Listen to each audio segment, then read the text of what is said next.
The Occult Book, A Chronological Journey from Alchemy to Wicca by John Michael Greer, Part 3. 1559. John D. schedules a royal coronation. The death of Queen Mary I of England, the Catholic ruler of mostly Protestant nation, brought sighs of relief to many of her subjects, but few were as heartfelt as the one uttered by John D., the son of a minor official in the Henry's VIII court. D. 1527 through 1608, was educated at Cambridge and Louvain and was an expert astrologer as well as a specialist in navigation and geography. From 1551 on, he worked as a consultant to England's burgeoning merchant fleet, but he landed in jail in 1555, accused of casting spells for the benefit of Mary's half-sister, Princess Elizabeth. Although all the charges were eventually dismissed, he had to walk carefully while Mary lived. Her death in 1558 changed things completely. Soon a messenger arrived from Elizabeth asking a very special favor. Could he use his astrological skills to calculate a time for her coronation? The art of choosing auspicious times for important events, which was called electional astrology, was an important part of the astrologer's toolkit, and D responded with alacrity. The coronation took place on January 15, 1559, and astrologers point out that the extraordinary success of Elizabeth's reign offers some evidence for the effectiveness of D's calculations. For the next quarter century, D was among the leading intellectuals of Elizabethan England, the author of important works on navigation and geometry, as well as a major figure in the secretive Elizabeth occult scene and the author of enigmatic magical texts such as the Monas Hieroglyphica, which fused alchemy and mysticism. Elizabeth's patronage was never lavish, though, and D and his occult assistant Edward Kelly went to Europe in search of royal patronage. D returned to England to a troubled old age. His house at Mortlake had been looted by a mob. Elizabeth was old and her court had a short memory. He lived in poverty until his death in 1608. 1570. Isaac Luria arrives in Safed.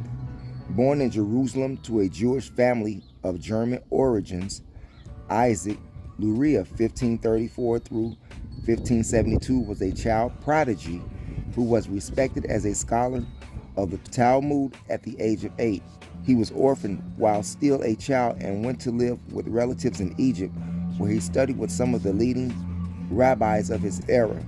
At that time, most teachers of the Kabbalah would not take students under the age of 40. Lurier's scholarship was such that he was introduced to it at age 17. He devoted the next 15 years of his life to the Kabbalah, culminating with 2 years of intensive meditation in a hut on the banks of the Nile. At the conclusion of those 2 years, in 1570, a vision commanded him to return to the Holy Land. At that time, the city of Safed was the most influential center of Kabbalistic studies, and there Luria went. His lectures in Safed quickly attracted disciples, some of whom were already famous Kabbalists. To them, he expounded an extraordinary teaching that reframed Kabbalistic tradition into a grand narrative of fall and redemption. One of the great challenges faced by devout Jews as well as believers in other faiths is the problem of evil. If God is benevolent and almighty, why should there be so much suffering in the world? Lurier's answer was that the forces that cause suffering and evil in the world are remnants of the universe before ours, a primal cosmos of unbalanced forces, and the mission of human beings, and Jews in particular, is to redeem the powers of evil through religious observance and Kabbalistic disciplines. Luria died after a short illness just 2 years after his arrival in Safed, but his teachings became the foundation on which most later Kabbalists built. As the Kabbalah was adopted by occultists across Europe, Luria's ideas became a potent influence on the entire occult tradition. 1575, the Benandante, the inquisitors of Friuli in the northern eastern corner of Italy, were completely baffled. Hearing reports of heretical cult in the Friulian countryside, they brought in peasants for questioning, but the answers they got didn't sound like any heresy they had encountered before. It was the witchcraft discussed in the Malleus Maleficarum, or the Old Tharianism, or the new Lutheran heresy that was causing trouble in Germany. What could it be? The Friulian Inquisition had stumbled upon the Benandanti, a strange agrarian cult of unknown origins. The Benandanti, the name means good walkers, had all been born with a caul, that is, a piece of the amniotic membrane on their heads. According to their beliefs, on certain days of each year, as they slept, they left their bodies and traveled in animal form to an valley at the center of the world, where they did battle with sinister sorcerers called Malandanti, evil walkers. If the Benandanti won, the harvest would be good. If their opponents triumphed, bad weather could ruin the crops. Benandanti also could heal illness and cure those who had been bewitched. The laws governing the Inquisition in Italy, unlike those in most other parts of Europe, did not permit the use of torture. As a result, where a French or German inquisitor would have tortured the prisoners until they confessed to witchcraft or heresy, the Friulian inquisitors were forced to take the testimony of their prisoners seriously. Though they brought in more than 100 Benandanti for questioning between 1575 and 1644, very few were put to death. Most were sent home and told not to believe such superstitions in the future. The records of the Friulian Inquisition thus contains one of the few detailed accounts of a tradition related to the one discussed in the canon Episcopi more than 600 years earlier. 1587, the legend of Faust. The printing press was the internet of the early modern time of Europe, a hot new communication technology that made information more readily available than it had ever been before, and the pamphlets and books that streamed out of the early European presses were as diverse in quality as blogs and social media are today. Most of that output vanquished without a trace, but some had a lasting impact. Johann Spies, Geschichte der Dr. Johannes Faustin, History of Dr. Johannes Faustin, was one of the latter. Spies, 1540 through 1623, collected an assortment of legends about people who sold their souls to the devil and applied them to Johannes Faustus, 1480 through 1540, a minor German occultist who died half a century before the book saw print. The history became a European bestseller and was translated into many languages. 2 years after Spy's book was published, the great playwright Christopher Marlowe wrote a play based on it, The Tragical History of Dr. Faustus. Over the years that followed, the Faust story inspired everything from puppet plays and a grand opera by Charles Gounod to one of the great works of German literature, Johann Wolfgang's Goethe's Faust. Ironically, the popularity of the Faust legend, in which Faust sells his soul to the devil in exchange for power and wealth and is dragged off to hell after a fixed number of years, inspired an entire literature of magical handbooks instructing would-be sorcerers on the best way to summon demons and get them to fork over cold, hard cash.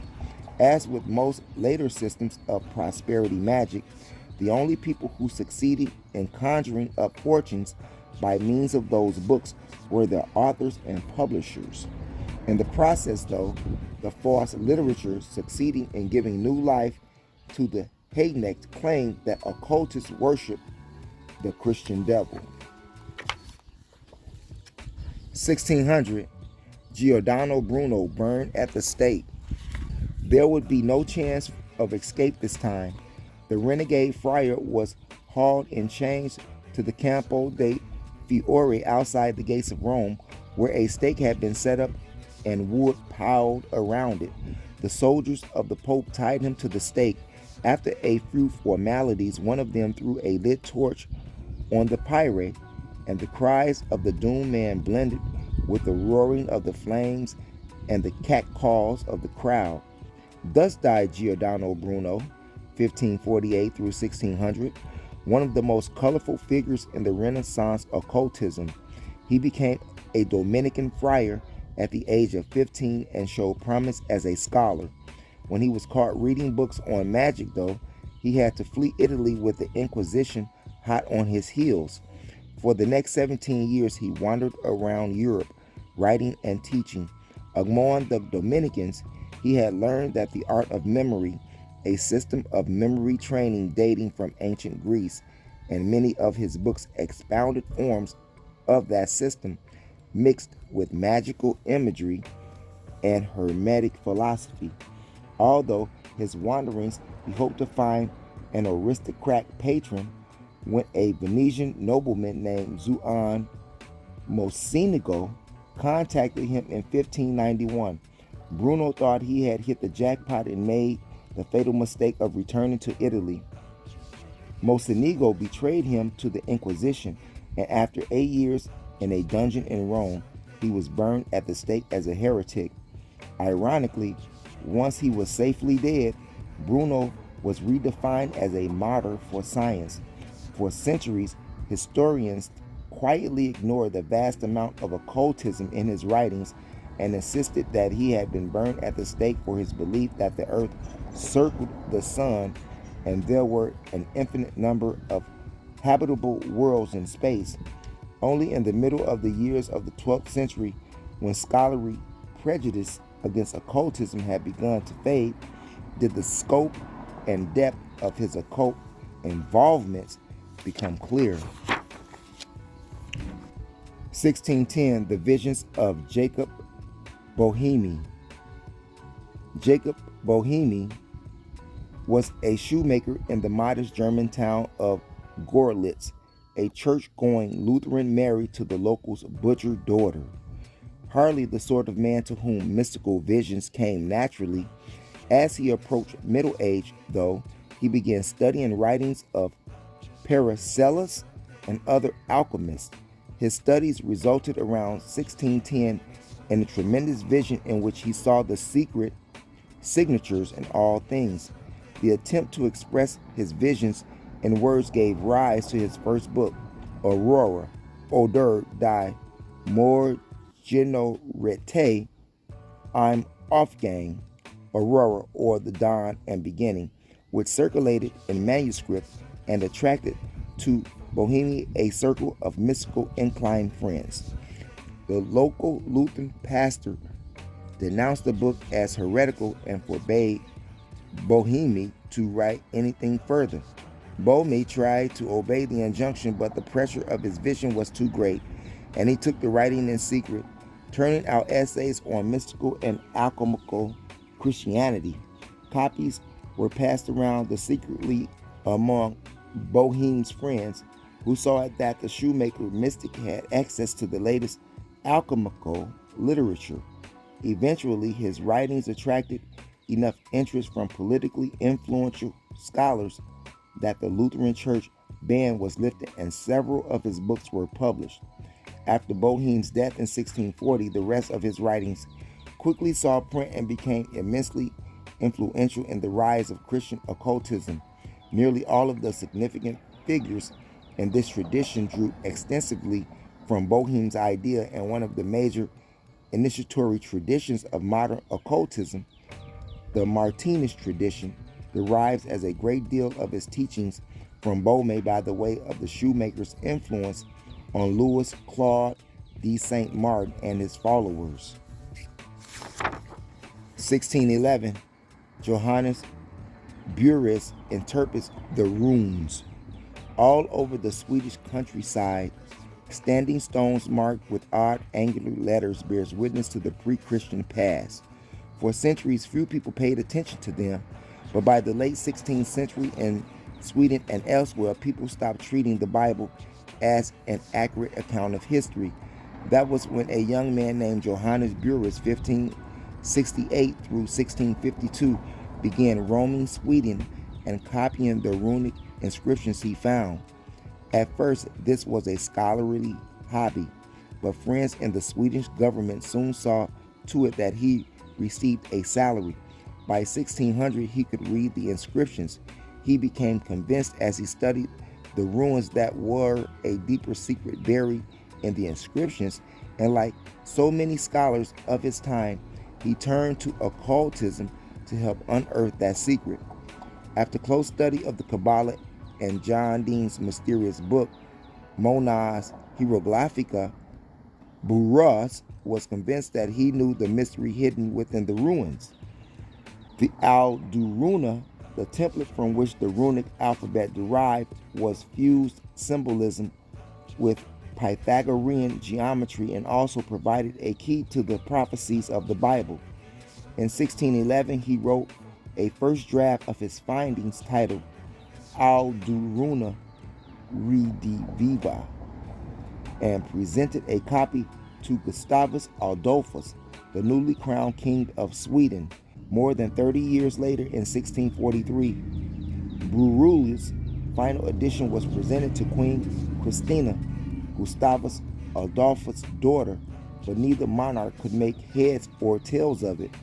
After Burris's death in 1652, his works was taken up by younger students who built on the historical and linguistic side of his work and ignored the occult dimension.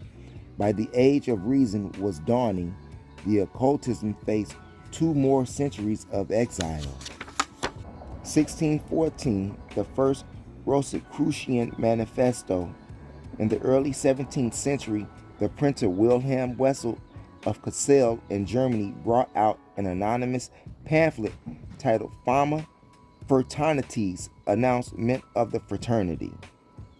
According to the document, a secret society called the Fraternity of the Rosy Cross had been found by the sage Christian Rosenkreuz. After Rosenkreuz's death in 1484, he and the occult secrets of the fraternity had been hidden away in a secret vault. The vault had been rediscovered in 1604, and the fraternity was seeking new members. The publication of Fama launched an extraordinary furor across Europe. People tried to find the fraternity, some to join it, others to burn its members at the stakes. Another manifesto, the Confessio Fraternitatis, followed in 1655, and in 1616 saw the publication of the Chemical Wedding of Christian Rosenkreuz, a strange alchemical tale supposedly written by founder of the fraternity. Dozens of other books, pamphlets, and broadsheets appeared, praising the fraternity, condemning it, questioning its existence, and claiming to offer its secret wisdom. To use a modern phrase, the fraternity had gone viral. Who wrote the manifestos? The evidence points to a circle of intellectuals at the University of Tübingen in Germany, and there is reason to think they wrote the Fama as a deliberate hoax, a learned joke of a kind highly popular in Europe at that time. Whatever their original intentions, their creation took a life of its own, and within a few decades, occultists who identified themselves as Rosicrucians, from the Latin Rosicrucius, of the rose and cross, could be found across much of Europe. 1628, casting spells for the Pope. Old terror must have passed through the renegade friar when the messengers of the Pope arrived at his humble dwellings in Rome. Tommaso Campanella, 1568 through 1639, had every reason to fear the power of the Catholic Church. He had been imprisoned twice for heresy and a third time for leading a rebellion against Spanish rule in southern Italy, a rising in which Campanella's occultism played a central role. While imprisoned the third time, he had written an utopian book, Civitas Solis, the City of the Sun. in which he expounded a vision and a perfect society governed by astrological magic. None of this was likely to endear him to the church hierarchy, and Campanella knew it. In fact, the current Pope, Urban VIII, had issued a papal bull forbidding astrology. The messengers assured Campanella, however, that they were not there to haul him before any tribunal. Instead, they wanted him to do a very special favor for the Pope. Urban's opposition to astrology, it turned out, was a facade. He was himself an astrologer, and he feared that the approaching eclipse in baleful relationship to his birth chart would bring about his death. He wanted Campanella to perform rituals to ward off the effects of the eclipse. This Campanella was more than willing to do. Following the teachings of Pixitrix and the Corpus Hermeticum, he prepared a chamber with magical images invoking beneficent planets, and he and the Pope together burned incense and recited incantations for many days on end until the malefic influence of the eclipse was safely past. The ritual seems to have worked. Pope Urban VIII lived for another 16 years, dying at the healthy old age of 76, and Campanella lived the rest of his life free from any threat from Inquisition. 1630, Gerard Thibault's Academy of the Sword. The Renaissance revival of occultism was limited to magic, astrology, and alchemy. The geometry of Pythagoras also received new attention. Renaissance artists and architects drew on it, and so did Renaissance swordsmen. Fencers took up geometry to refine their technique, and their new ways of fighting spread across Europe, flourishing especially in Spain. The swordsman who fused combat and geometry most completely, Gerald Thibault, 1574 through 1629, was born in Antwerp, Belgium. Sickly as a child, he took up fencing to improve his health and traveled to Spain to learn from some of Europe's best teachers. When he came home in 1611, he won a competition against the best swordsmen in Belgium and Holland, and then took on all comers in a famous exhibition before Prince Maurice of Nassau and defeated them all. He then set to work on a manual, which saw a print a year after his death, the Academy of the Sword. In this, the most elaborate treatise on swordsmanship ever written, he rooted the art of the sword in Pythagorean geometry, quoted Cornelius Agrippa's 3 books on occult philosophy at length in the introduction, and included 2 big copper plate engravings packed with occult symbolism. No one reading this book could have mistaken Thibault's art for anything but what it was, a European martial art with deep ties to occultism. None of this kept Thibault's book from being funded by monarchs or aristocrats, and his method of swordsmanship was practiced in Belgium, Holland, and parts of Germany for many years after his death. The tide already had begun to turn against the occult revival. However, as rationalism grew in popularity, anything associated with occultism dropped out of favor, including Thibault's swordsmanship. Less than a century after his death, he and his work had been forgotten. 1647, William Lilly's Christian Astrology. A farm boy from a poor Nottinghamshire family, William Lilly, 1602 through 1681, attended grammar school but could not afford the education of his dreams. Instead, he went to London and worked for a wealthy businessman. Then his employer died, and his elderly widow fell in love with Lilly. The marriage made him wealthy, and when she died a few years later, he sold the business and invested the proceeds in the education he'd always desired. Astrology was his great interest, and within a few years he was in much demand as an astrologer. In the troubled politics of his time, he took the side of the parliamentarian party against the royalists and began publishing predictions of victory for Parliament and a violent death for King Charles I. His prophecies turned out to be correct. Parliamentary forces triumphed in the English Civil War, and Charles was executed in 1649. In the middle of his turmoil, Lilly worked on his magnum opus, the first complete textbook of astrology ever published in English language. Titled Christian Astrology, it was published in 1647 and went on to become the standard textbook on the subject for aspiring astrologers, maintaining that status until well into the 19th century. Lilly's decision to write his textbook in English rather than Latin, the ordinary language of scholarship in his time, had immense consequences. Within half a century of the book's publication, the Age of Reason and its rationalist science had seized the imagination of the Western world, and occultism dropped out of fashion.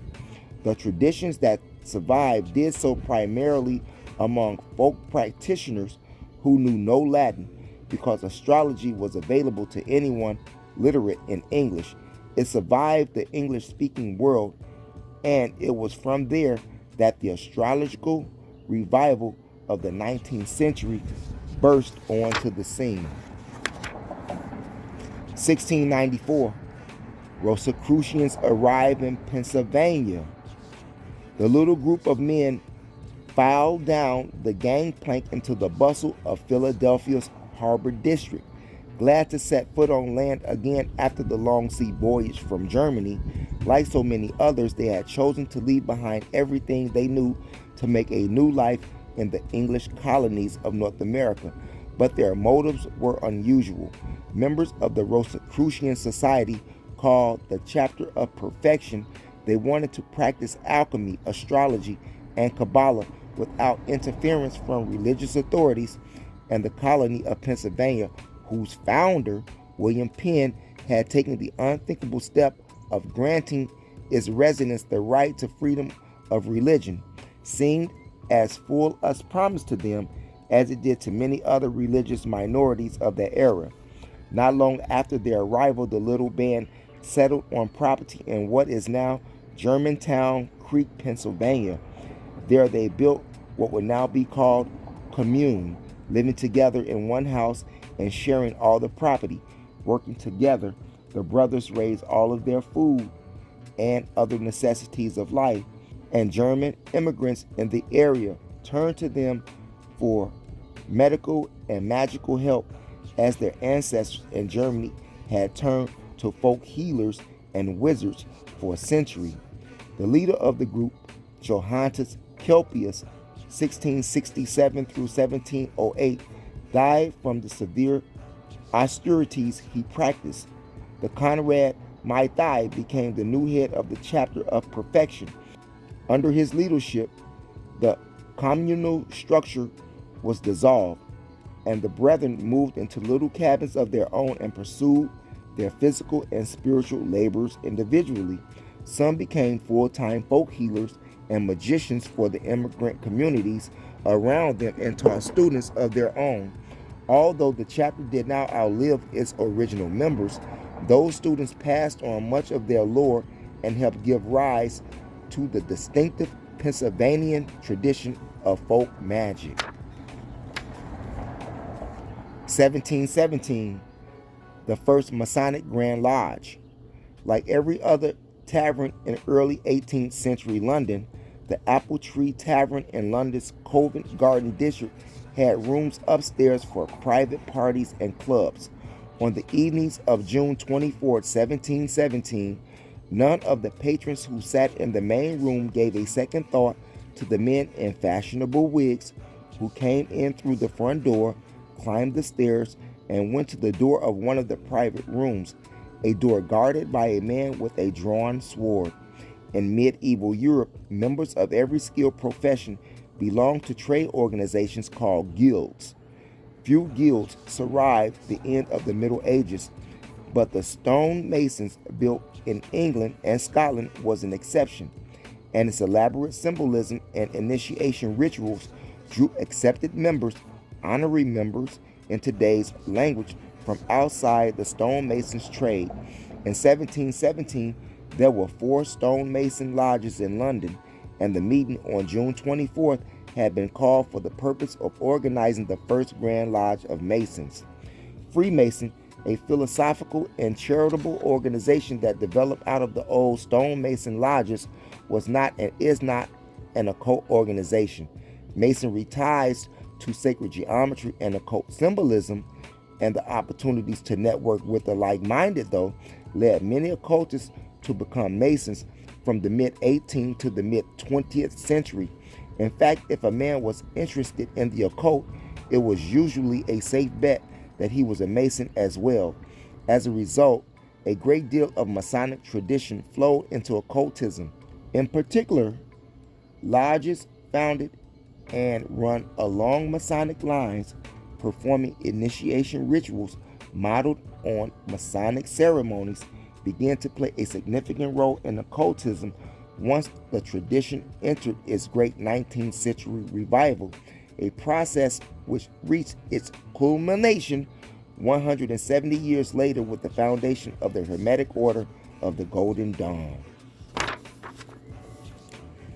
1736, passage of the Witchcraft Act.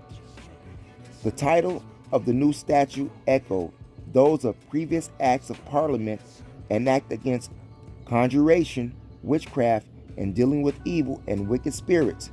But the Witchcraft Act of 1736 completely transformed the legal climate in which British occultists had to live. It ended with witch trials and made it a crime to accuse someone of witchcraft. It also redefined occultism as fraud, stating that those who pretended to exercise or use any kind of witchcraft, sorcery, enchantment, or conjuration, or undertake to tell fortunes, risk a year in prison. All over Europe, the great tide of persecution was ebbing at last. England saw its last execution for witchcraft in 1682, Scotland in 1722, France in 1745, Germany in 1775, and Switzerland in 1782. People of goodwill throughout the Western world, sickened by the religious wars and witchcraft trials of the 17th century, turned away from traditional religious belief and embraced the newly minded rationalist philosophies of the Enlightenment. For rationalists, the old laws condemning witchcraft made easy targets for denunciation. Under the new legislation, people could study occultism without running the risk of witchcraft trial, and the abolition of press censorship in England in 1695 already had sparked a boom in books and pamphlets on occult lore. In the decades that followed the passage of the Witchcraft Act, that boom expanded to include serious textbooks of occult theory and practice. A great many occult practices, however, remain illegal, and through the parts of the Witchcraft Act, the prohibited magic and fortune-telling were rarely enforced. Occultists who were too public about their activities sometimes faced persecution. Similar laws went on the books in most Western countries and remained in force well into the 12th century, forcing occultists to remain silent about their activities or risk jail. In 1944, Scottish medium Helen Duncan became the last person imprisoned under the Witchcraft Act, which was finally repealed in 1951. 1744, the visions of Emanuel Swedenborg. Emanuel Swedenborg, 1688 through 1772, was not a typical visionary. The son of a Lutheran bishop from a family with close ties to Swedish thrones, had received a first-rate scientific education at Uppsala University in Sweden and followed it with visits to universities and learned societies in England, France, and the Netherlands, including Germany. Therefore, he took a government job as an inspector of mines, launched Sweden's first scientific journal, and wrote no fewer than 154 books on the sciences and mathematics.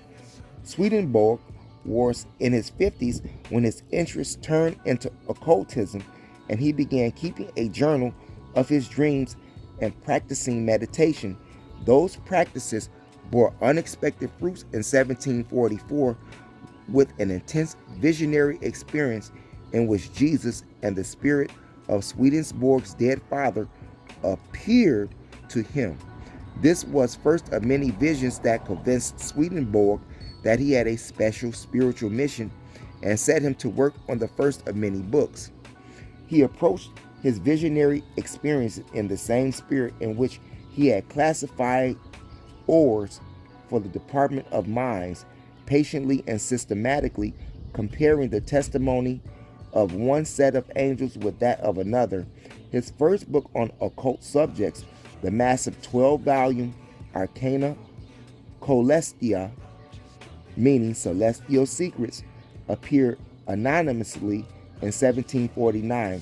His authorship soon leaked out, launching a controversy among European intellectuals that endured long after Swedenborg died.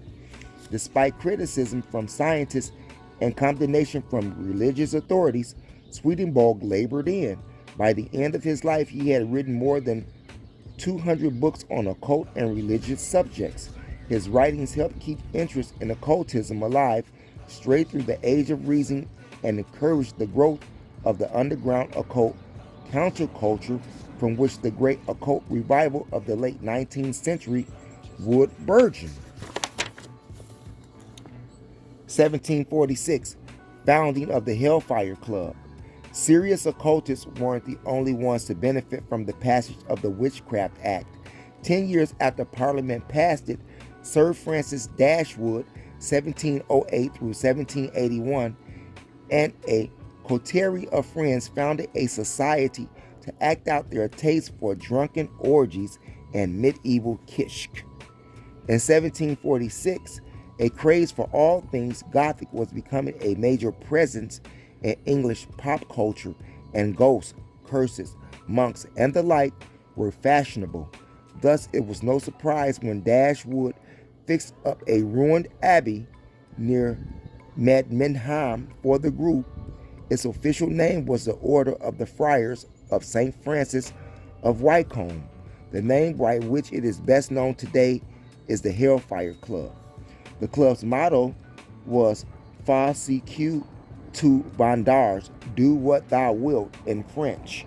Members wore looted robes and participated in burlesque satanic rituals, but their primary activities involved a great deal of alcohol and plenty of indiscriminate sex.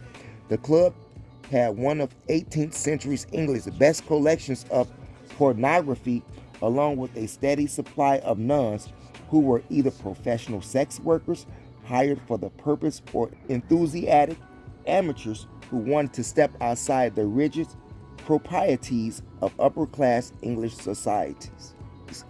With such entertainments on hand, the club became highly popular, attracting leading politicians and aristocrats, including such major figures as John Wilkes and Benjamin Franklin.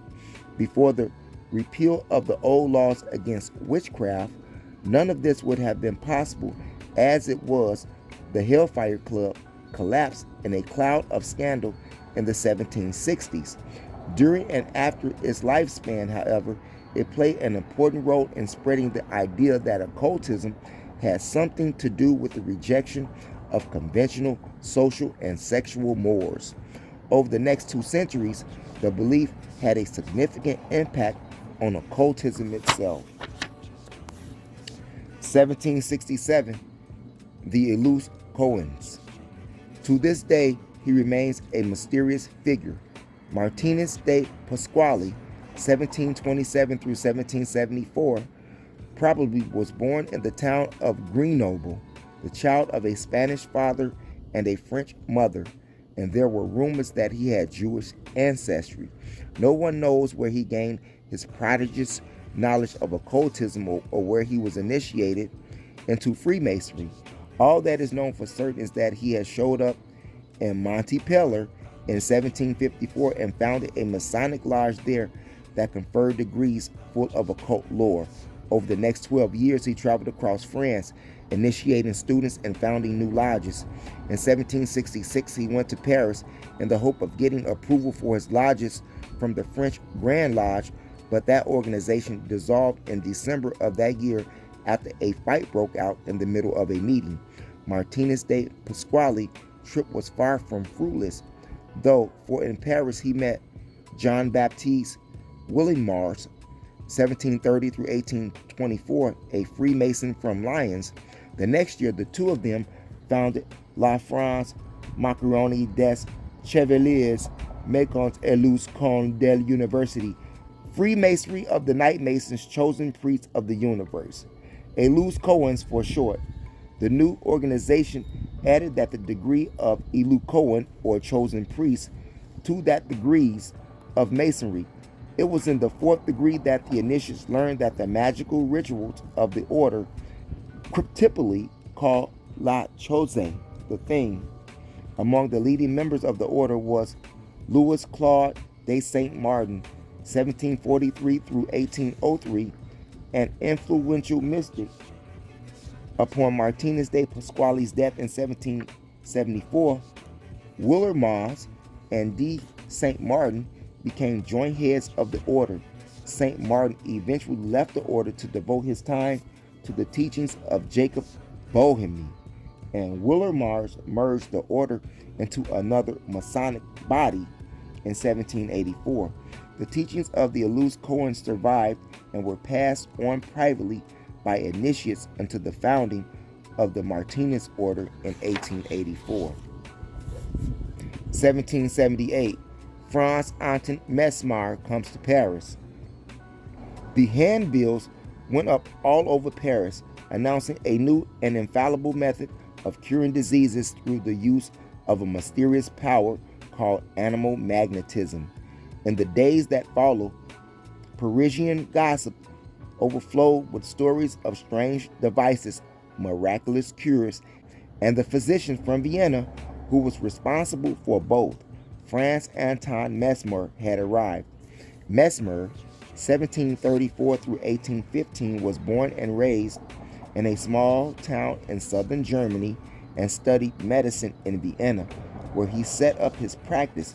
He became a Freemason and a little later was initiated into the Order of the Golden and Rosy Cross, the leading Rosicrucian society in Central Europe at that time. As he studied the occult lore of the Rosicrucians, Mesmer became convinced of the existence of a life force that could be concentrated, dispersed, stored, and transmitted, a force he called animal magnetism. Never a modest man, Mesmer announced that animal magnetism was the only worthwhile method of healing, a claim that got him ostracized by most of the other physicians of Vienna. His move to Paris followed not long thereafter.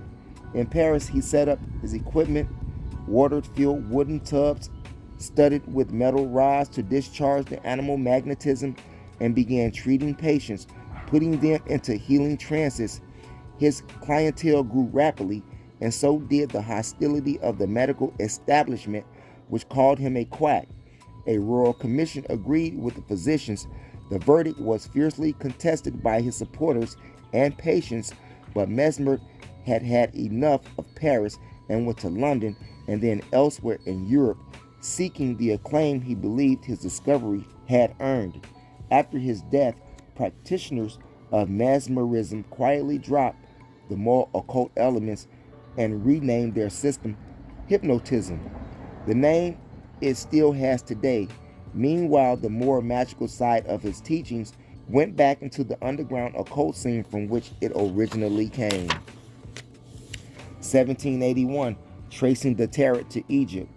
Every era has some place in the past where it parks its dreams of a golden age, and in the late 18th century of Europe, that place was Egypt.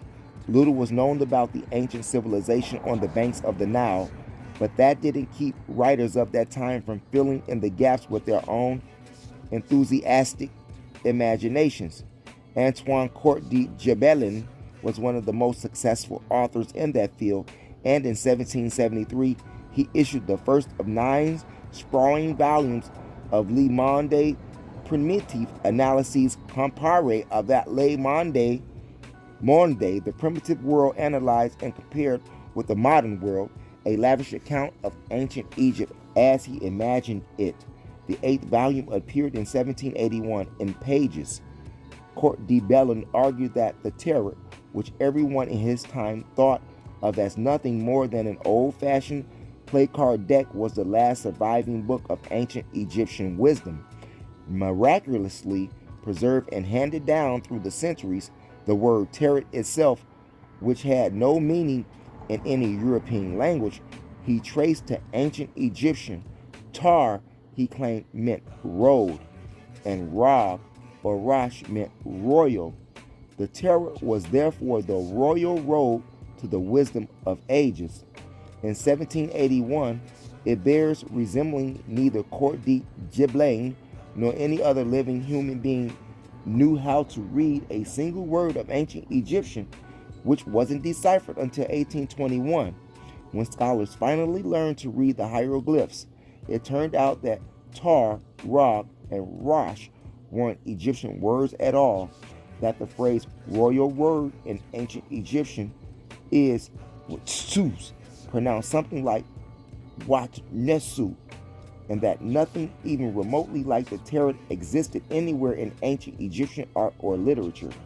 Despite this, the claim that the tarot came from the ancient Egyptian became a standard feature of popular occult literature for the next 2 centuries. 1783, Atelier publicizes tarot divination. Just 2 years after Anton Court de Gebelin claimed that the tarot deck was a relic of ancient Egyptian wisdom, another writer published the first book on tarot divination. His name was Jean-Baptiste Alitet, 1738 through 1791, a working-class Parisian who happened to befriend an old man from Italy. The old man had learned to tell fortunes by using playing cards and taught his system to Eliot, who promptly turned his last name around to become Atelier, fortune teller extraordinaire. In 1770, he published his first book, Atelier, or A Way of Entering Oneself with a Pack of Cards, which taught readers how to read fortunes from an ordinary plain deck card.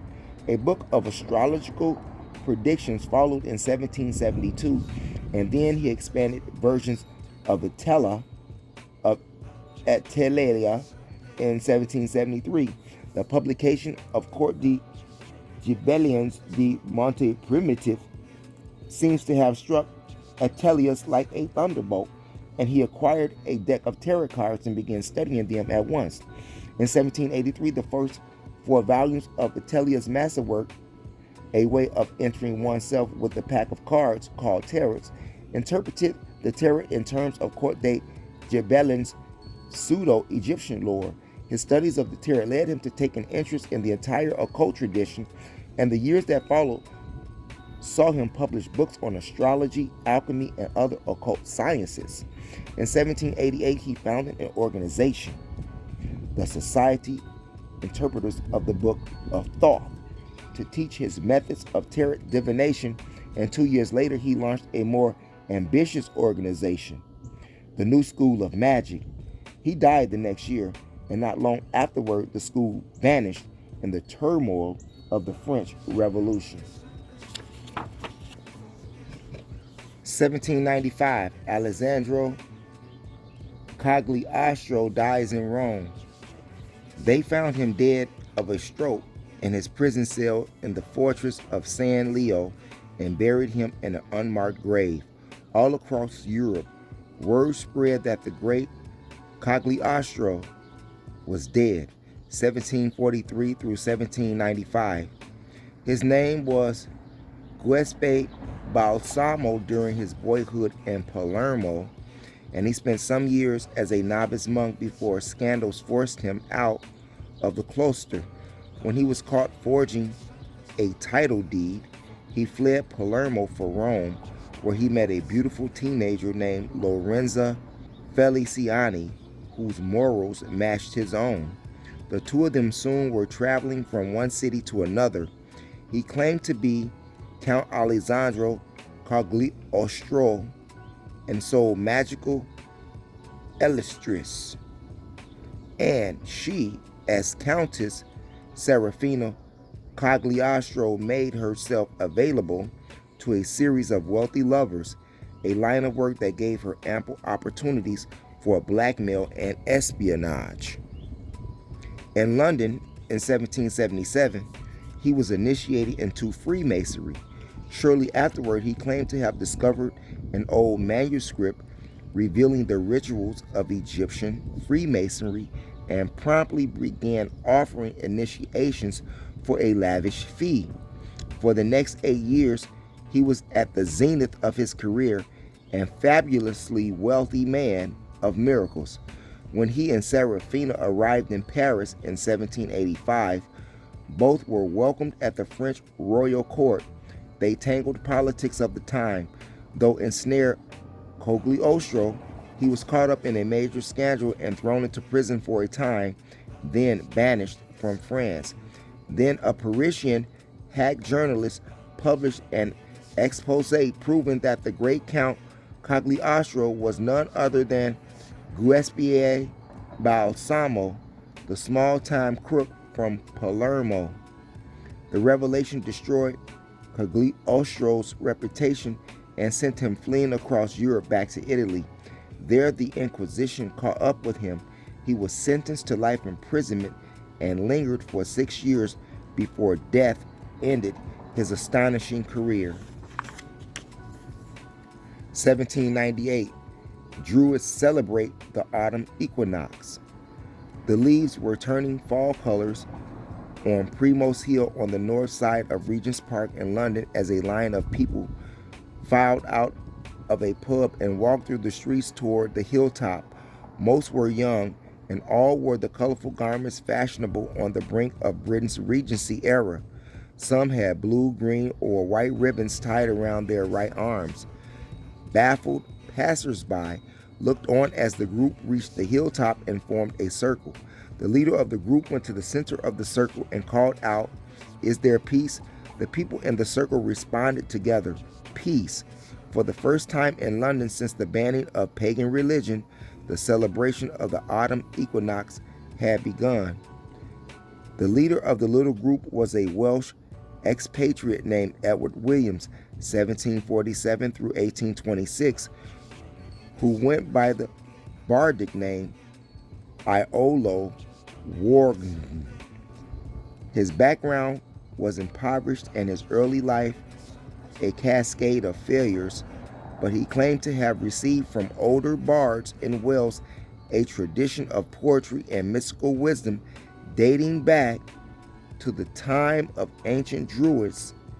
Brilliant, eccentric, and entirely willing to embrace whatever fragmentary traditions he may have been taught with his own inventions, Williams played a crucial role in transforming the vague popular interest in Druids and Celtic spirituality, common at the time, into a coherent movement, the Druid Revival.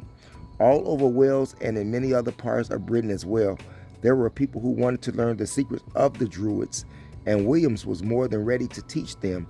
In the years that followed the first equinox ceremony, supported by a growing circle of students and admirers, he passed on a free mix of tradition and invention to anyone who was willing to learn.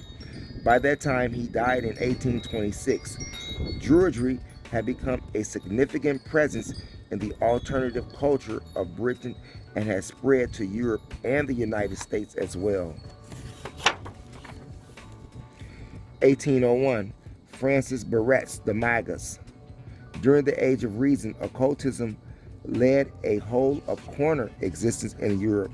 A few people continued to practice certain of the old occult sciences, but most of them worked in secret and concealed their activities from all but their closest associates. The era of persecution may have ended, but social pressure against occultism remained in place. Only now and then does some incident draw the veil aside far enough to allow today's researchers to glimpse something of the histories of the occult in the Age of Reason. One such glimpse was the publication of the Magus, or Celestial Intelligencer. It was written, or rather compiled, by Francis Barrett, 1770, an English occultist of whom nothing is known today. The book consisted mostly of lengthy quotations from Cornelius Agrippa's 3 books of occult philosophy, filled out with bits of magical lore from other sources, accompanied by elegant illustrations and arranged as an introduction to magic for the English gentleman or lady of the Regency period. A vote included with the text invited up to 12 persons who wished to take up the study of magic to contact the author. At least one person is known to have taken Barrett up to his offer, and that was Dr. John Parkins of Grantham in Lincolnshire. A surviving letter from Barrett to his pupil provides detailed advice about the art of using a crystal to communicate with spirits and come into contact with spiritual realms. In the same letter, Barrett also offered Parkins the opportunity to be initiated into the highest mysteries of the Rosicrucian discipline.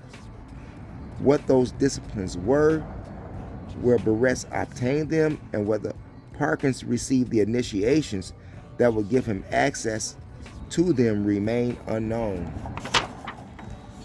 1820, Johann Georg Holman's The Long Lost Friend. From 1682, when it was founded as a British colony by the Quaker William Penn, offered its citizens the right nearly unthinkable elsewhere in the Western world, the right of religious liberty, and that drew many Europeans who faced persecutions for their beliefs to settle on Pennsylvanian soil. Many of them, like the Rosicrucians on the chapter of perfection described earlier in this book, came from Germany. They became known as the Pennsylvanian Dutch, more properly Deutsch Germans, and they brought with them a rich heritage of folk magic. Johann Georg Holman, his wife Anna, and their son Philip were among those immigrants. Holman found work as a printer and became one of Pennsylvania's Dutch community's most prolific music publishers. His press also issued religious works, some Orthodox, for example, a Catholic catechism, and some rather less so, for example, the Gospel of Nicodemus, one of the Gospels left out of the official versions of the New Testament. Then there was The Long Lost Friend, which would be Holman's lasting legacy. The Long Lost Friend was a collection of household recipes. Treatments for common ailments accounted for a large proportion on the entries, as did homely subjects as a recipe for gluten-free beer. A great deal of it, though, was Christian magic, including spells to banish fevers, catch thieves, ward off hostile enchantments, make bullets hit their mark, and much more.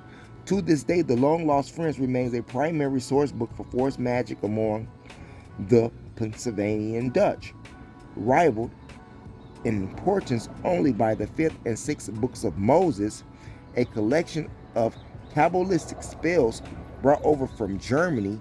Over the course of the 19th and 20th centuries, it spread far beyond Pennsylvania to become a popular source book for practitioners of hoodoo and many other kinds of American folk magic.